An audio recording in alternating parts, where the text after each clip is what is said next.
Hello friends, আমি শুভম।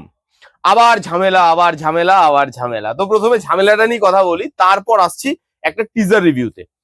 ঝামেলাটা কি আপনারা সবাই জানেন যে তেরে ইশক মে এবং ধুরন্ধর ব্যাক টু ব্যাক রিলিজ করছে। তেরে ইশক মে আগে রিলিজ করছে, তার এক সপ্তাহ পর ধুরন্ধর বলে সিনেমাটা রিলিজ করছে। এবার এই দুটো সিনেমা হলে মুক্তি পাওয়া নিয়ে একটা ঝামেলা তৈরি হয়েছে। কি ঝামেলা আগে সেটা পরিষ্কার করে বলে দিই। তেরে ইশক মে যারা ডিস্ট্রিবিউট করছে এ ফিল্মস, তারা বলে দিয়েছে যে তেরে ইশক মে যেই সিঙ্গেল স্ক্রিনে নেওয়া হবে সেই সিঙ্গেল স্ক্রিনে পরপর 2 সপ্তাহ আর কোনো সিনেমা নেওয়া যাবে না। সেটা ধুরন্ধরের মতো বড় সিনেমাই বা হোক না কেন, সেটাও নেওয়া যাবে না। এইবার এটার জন্য এখনো পর্যন্ত আপনি যদি দেখেন তেরে ইশক মে, সেটা কিন্তু সিঙ্গেল স্ক্রিনে এখনো পর্যন্ত নেওয়া চালু করেনি। তার কারণ হচ্ছে যারা হল মালিক তারা কনফিউশনে আছে যে ধরুন তেরে ইশক মে রিলিজ করলো, তেরে ইশক মে বাই চান্স সেরকম ভাবে পারফর্ম করলো না যেইটা তাদের হলকে রেভিনিউ এনে দিতে পারে। মানে পরপর 2 সপ্তাহ আমি অন্য কোনো সিনেমা নেব না, খালি তেরে ইশক মে চালাবো।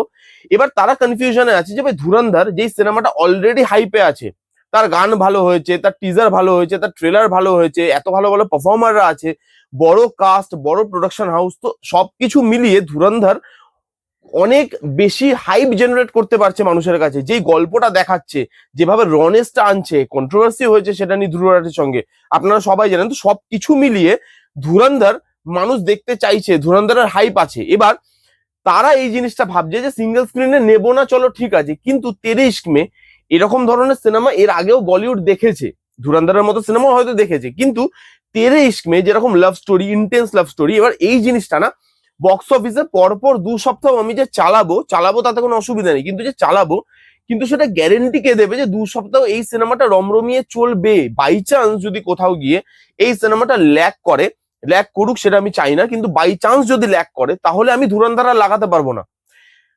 এবার হল মালিকরা এর মাঝখানে কোথাও আসার চেষ্টা করছে যে দেখো ধুরন্ধর আসছে, আমরা শো ডিভাইড করে দেবো, তোমরা শো পাবে, ধুরন্ধরও শো পাক, নাহলে আমরা রেভিনিউটা জেনারেট করতে পারবো না। কিন্তু তারা সেটাতে রাজি নয়। সেই জন্য দেখবেন বুকমাই শোতে, সিঙ্গেল স্ক্রিন গুলোতে এখনো কিন্তু তেরে ইশক মে নেওয়া শুরু করেনি।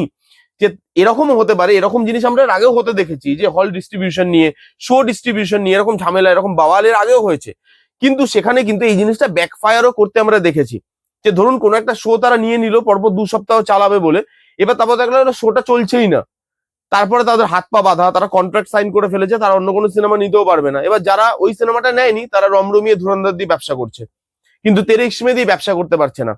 যাই হোক না কেন, দেখুন এই জিনিসপত্র নিয়ে আগেও হয়েছে, আগামী দিনেও হবে, যতদিন এরকম ভাবে এটা সিনেমাটা একটা ব্যবসা, তো ultimately at the end of the day এটা একটা ব্যবসা। তো আপনি যখনই ব্যবসা করবেন সেখানে কম্পিটিশন থাকবে, সেখানে খাওয়া খাইগুলো থাকবে। তো এই জিনিসগুলো যতই থাক না কেন, কন্ট্রোভার্সি যতই হোক না কেন, আমি চাই যে দুটো সিনেমাই যেন চলুক, মানুষ যাতে দুটো সিনেমারই দেখার অপশন পায়। এবার কন্টেন্টে যেটা দম আছে সেটা চলবে আলটিমেটলি, আর বাদ বাকিটা চলবে না। ধরুন তেরে ইশক মে কন্টেন্টটা খুব ভালো হলো, ধুরন্ধর সেরকম ভাবে পারফর্ম করলো না, ধুরন্ধর লাগানো হয়েছে কিন্তু ধুরন্ধর পারফর্ম করছে না, অটোমেটিক্যালি তেরে ইশক মে শো কিন্তু বাড়িয়ে দেওয়া হবে যে সেইটা পারফর্ম করছে। আলটিমেটলি হল মালিকরা তাদের রেভিনিউ ঘরে আসাটা নিয়ে কাজ, কোন সিনেমা দিয়ে আসছে, বাংলা, উর্দু, মালায়ালি, না কোন কোন কোন সিনেমা দিয়ে আসছে সেটা তারা দেখতেও যাবে না। তাদের একটাই কথা যে ভাই আমাদের যেন সিনেমাটা চলে, আমরা যেন সিনেমাটা থেকে রেভিনিউ আর্ন করতে পারি। এবার তেরে ইশক মে এই যে জিনিসটা করছে, আমি জানি না এই জিনিসটা তারা কতটা এগিয়ে নিয়ে যেতে পারবে, কারণ এখনো পর্যন্ত সেরকম ভাবে সিঙ্গেল স্ক্রিন তাদেরকে নেওয়া শুরু করেনি। যদি তারা যদি সিঙ্গেল স্ক্রিনের মালিকরা যদি ধুরন্ধরের উপর বেশি ট্রাস্ট দেখায়, তাহলে কোথাও গিয়ে আমার মনে হয় তেরে ইশক মেকে একটু পেছাতে হবে। তাদের যে জেদ, তারা যেটা নিয়ে বসে আছে যে আমরা আমরা একবার নিলে তোমরা 2 সপ্তাহ আর কিছু চালাতে পারবে না, সেখান থেকে তাদেরকে অবভিয়াসলি একটু পিছিয়ে আসতে হবে, কারণ তারাও তো শোটাকে চালাতেই চাইবে। তারপরে তাদেরকে হয়তো এই মিটমাটে আসতেই হবে একটা টাইমে গিয়ে যে না চলো ভাগ ভাগ করে নিই বা যাই হোক। কিন্তু এই যে একটাই শো আমার চলবে, এটা কতটা ভালো হবে তাদের জন্য আমি জানি না, এটা ব্যাকফায়ারও করে যেতে পারে। যদি এই সিনেমাটা নিয়ে নিল, সেভাবে ওয়ার্ক করলো না, ইন ফিউচার ফিল্মস এর আর কোথাও এই জায়গাটা থাকবে না বলার যে আমি এই সিনেমাটা লাগাচ্ছি সিঙ্গেল স্ক্রিনে, এই সিনেমাটা পরপর 2 সপ্তাহ, বা এই সিনেমাটা নিলে আপনি আর অন্য কোনো সিনেমা নিতে পারবেন না। কারণ তখন অলরেডি হল মালিকরা বলবে তোমার আগের সিনেমাও দেখেছিলাম ভাই, সেটা চলেনি, 2 সপ্তাহ আমাকে লস বিয়ার করতে হয়েছে তোমার জন্য, তো আমি তোমার উপর আর ট্রাস্ট দেখাতে পারবো না। এই ট্রাস্ট ইস্যুটাও কিন্তু চলে আসবে। এটা দেখা যাক যে তারা কন্টেন্টটা কিরকম বানিয়েছে, কারণ তেরে ইশকের ট্রেলারও কিন্তু যথেষ্ট প্রেজ হয়েছে। তেরে ইশকের যে গানটা রিজিৎ সিং এর, সেই গানটা যথেষ্ট প্রেজ হয়েছে। ধনুষকে ভালো লাগছে, কৃতি সাননকে ভালো লাগছে। তাদের মধ্যে যে মানে লাভ স্টোরি, তাদের মধ্যে যে পাগলামো, তাদের মধ্যে যে জেদ, সেইগুলো কাজ করেছে। উল্টো দিকে ধুরন্ধর, সেও কোথাও পিছিয়ে নয়, সব দিক থেকে এগিয়ে। লেটস সি, দেখা যাক আলটিমেটলি কি হয়। কিন্তু আমার মনে হয় যে এরকম ভাবে একটা শো দেওয়া হলো, তা সেটাই 2 সপ্তাহ চললো চললো চললো না, হল মালিকেরও একটা সেখানে রেভিনিউটা নষ্ট হচ্ছে, অডিয়েন্সও সেখানে আরেকটা সিনেমা দেখার সুযোগটা হারাচ্ছে। যে এই সিনেমাটা তাদের দেখার ইচ্ছা, যে এই সিনেমাটা ভাল লাগছে না, আমি ওই অন্য সিনেমাটা দেখবো, তারা সেই সিনেমাটার চয়েস পাচ্ছে না। দেখা যাক কি হয় আলটিমেটলি, নাকি তেরে ইশক মে পুরো বাজিটাই মেরে নিয়ে চলে যায়, ধুরন্ধর সেখানে কম হল পায়। লেটস সি কি হয়। এইবার যে টিজারটা নিয়ে কথা বলবো সেটা হচ্ছে রাত আকেলি হ্যাঁ। আপনারা সবাই জানেন জটিল যাদব, নওয়াজুদ্দিন সিদ্দিকী, যে এখানে ইনভেস্টিগেটিং অফিসার, সেই ক্যারেক্টার খুব পপুলার হয়েছিল রাত আকেলি সিনেমাটার থেকে। এবার তারই আরেকটা কেস নিয়ে এই জিনিসটা হতে চলেছে, এই কন্টেন্টটা হতে চলেছে, যে এটাও একটা সিনেমা আকারেই আসবে, যেটার নাম হচ্ছে রাত আকেলি হ্যাঁ দ্য বানসাল মার্ডার্স কেস। এবার এখানে গল্পটা কি দেখানো হচ্ছে? গল্পটা দেখানো হচ্ছে যে একটা বাড়িতে বানসাল বলে একটা ফ্যামিলি থাকে, তারা একটা রাতের মধ্যে পুরো ফ্যামিলিটা শেষ হয়ে যাবে। এইবার ইনভেস্টিগেটিং অফিসার হিসাবে আবার আসবে জটিল যাদব এই কেসটাকে সলভ করার জন্য। কে মেরেছে, কারা মেরেছে, কিভাবে মেরেছে, এক রাতের মধ্যে কি করে একটা ফ্যামিলি এভাবে শেষ হয়ে যেতে পারে, সবকিছু নিয়েই এই গোটা সিনেমাটা হতে চলেছে। এবার যদি টিজারটার মধ্যে আসি, প্রথমত এই টিজারটার কাস্টিং দেখুন, মানে কন্টেন্টার কাস্টিং দেখুন।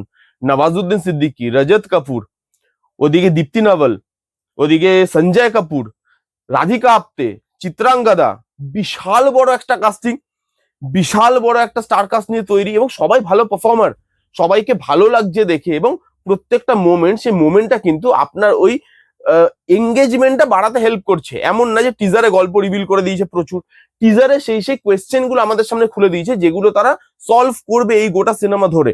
তো সেই জিনিসগুলো এঙ্গেজমেন্টটা হোল্ড করে রাখতে পারে। টিজার কাটিংটা ভালো হয়েছে, বিজিএম এর কাজ ভালো, নওয়াজুদ্দিন সিদ্দিকীকে দেখতে ভালো লাগছে। এর মধ্যে কি কোনো ব্ল্যাক ম্যাজিকের অ্যাঙ্গেল থাকে সেটা দেখার, কারণ এখানে সেই ব্ল্যাক ম্যাজিকেরও কিছু জিনিসপত্র, ব্ল্যাক ম্যাজিক না, কিছু পুজো পাঠের কিছু জিনিসপত্র দেখানো হচ্ছে। এবার সেটাকে কিভাবে আনা হয় দেখা যাক, যে ব্ল্যাক ম্যাজিক আছে কিনা, বা পুজো পাঠ তার সঙ্গে এই মার্ডার গুলোর কোনো সম্পর্ক আছে কিনা, ঘরেরই কেউ মার্ডার করেছে কিনা, সেইগুলোর জন্য ইন্টারেস্টটা কিন্তু হোল্ড করে রাখতে পারছে। টেকনিক্যালি খুব স্ট্রং। নেটফ্লিক্সে আসছে, নেটফ্লিক্সের আপনারা সবাই জানেন লুক অ্যান্ড ফিল খুব ভালো থাকে, বিজিএম থেকে শুরু করে টেকনিক্যাল ডিপার্টমেন্ট থেকে শুরু করে সব জিনিসগুলো ভালো লাগছে দেখতে, এবং পারফর্মাররা ভালো আছে।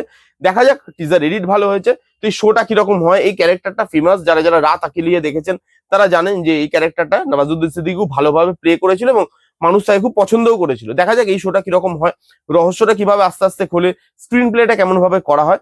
আপাতত টিজার হিসাবে এই টিজারটা কিন্তু হাইপ জাগাতে পারছে, এক্সাইটমেন্টটা ধরে রাখতে পারছে। এই ছিল একটা বাওয়াল আর একটা টিজারের রিভিউ। কারা কারা দেখেছেন, কাদের কিরকম লেগেছে কমেন্ট করে জানান। যারা যারা দেখেননি জানিয়ে দেখুন কেমন লাগলো রিভিউটা, জানাতে ভুলবেন না। ভালো লাগলে please give it a Thums up, like করবেন, কমেন্ট করবেন, শেয়ার করবেন, চ্যানেলটাকে মাস্ট সাবস্ক্রাইব করবেন। দেখা হচ্ছে নেক্সট কোনো ভিডিওতে, ততক্ষণ bye bye, take care and be safe.